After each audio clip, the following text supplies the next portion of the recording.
Well, as we mentioned, we are the Tesla Fish Farming Group, and we are going to show to you now how our solution to the fungal infection in fish in Nigeria is the most practical and effective, and how Shehu will revolutionize his business and the entire community.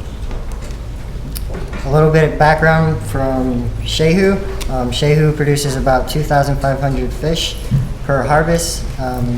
He has 2 harvests every year. It's a supply for about protein for the Nigerians, and it's a great way to keep it healthy.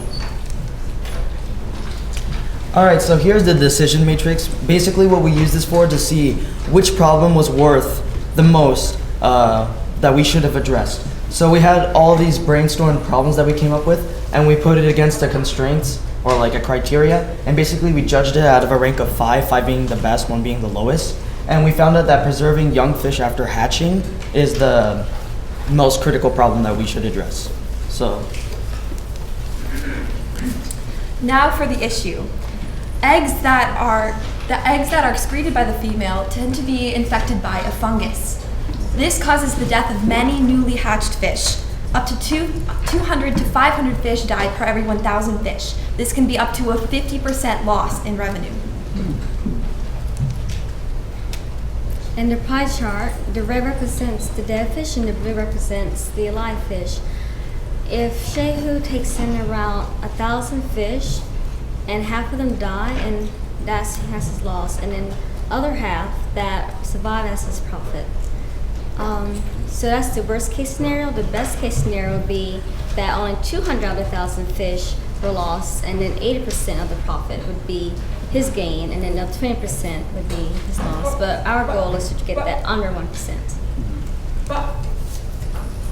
Within our research, we found out that if you gradually raise the acidity of the water, it decays the fungi from growing. Hatchlings should be kept within 3 to 6 inches of water. We've also found a chemical solution as well as a natural solution. Catfish are opportunistic feeders and can adapt well within the waters. So usually what would happen is that you would breed the fish, and of course you would get the eggs, but then they would have the fungal infection. So 50 or like 500, 200 fish would die out of every 1,000 that we said earlier. Now, what we would normally do if we were to apply this solution was that we would put these eggs, we would separate them from anything else. We'd like put them in a bucket, fill that with 3 to 6 inches of water, as he said, and we would add something into the water that would allow the pH to lower, or making it more acidic. Now, once that would happen, that would remove the fungus, because fungus can't survive in an acidic area. So the main problem is, how do we lower that pH? Well, what we had decided to look at was methylene blue. There's like a couple advantages. First off, it's very cheap, or like at least inexpensive. For example, like we found that 4 fluid ounces of it could cost about like $15.08 US. And it's very common. We could find it in the university that's listed above, that's near the state. It's reliable, meaning like it'll consistently work each time. Its pH will not fluctuate or anything. The pH is always going to stay the same, and it's always effective. It's always going to work correctly. It's completely safe for the fish before anything happens. The chemicals are completely safe for the fish, and pet owners commonly use it for all the types of fish eggs.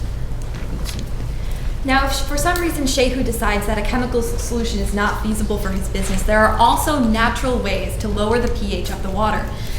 These include Indian almond trees, which are commonly found in Nigeria, often called by a local name. And these are used by people in Southeast Asia to lower the pH and prevent fungal infection. It is called the poor man's conditioner. So it has worked in the past, and it can work in Nigeria. Driftwood and peat are also rich in components that lower pH. In conclusion, tackling the fungal problem will drastically improve Sheyu's business, decrease vitamin D deficiency, and also make people healthier. As the graph shows, the solution is most practical. Thank It will you. help you to be able to. Will help Great you. job, guys. Thank you. Thank you. Thank you.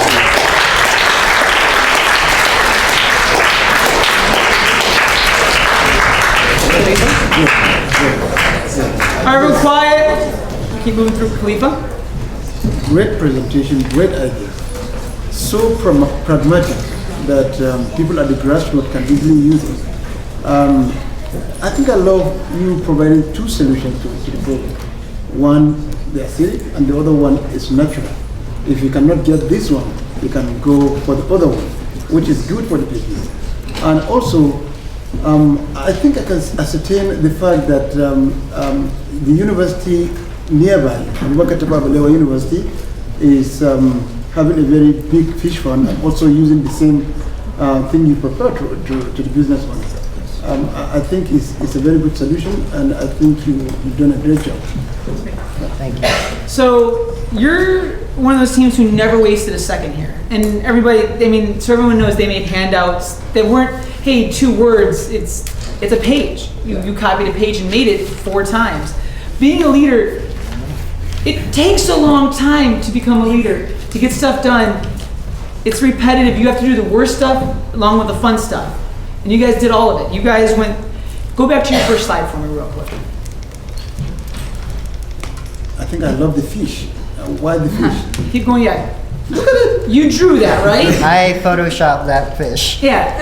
You guys didn't play video games. You guys worked the entire time you were here, and it shows. Everything about your presentation shows that. Very impressive ideas. I really loved all of it. Great job. I know somebody else like that who makes all the extra effort all the time, which is Marshall. No, your presentation definitely reminded me of something that he would do, and I think it was really, really great. Thank you. That's a beautiful fish. He photoshopped like 3 different ones, and he tried to pick which one was like the best. You guys did a great job. I mean, I think that decision matrix. Who came up with that? That was I me. know. I thought that was great. I mean, what a way to really strategically identify areas that you need to work on. You know, that's the organizations that use that all the time to identify specific problems and try to go for it instead of running around trying to figure out what's going on, which one do we do first. So I thought that was a great idea also. You did a lot of research to help this individual find solutions, and I think that's something that you can continue to do. I think you can show him that there are ways to find solutions. He can, teach someone how to find and do some research. It's simple research that you did, and you found solutions to them.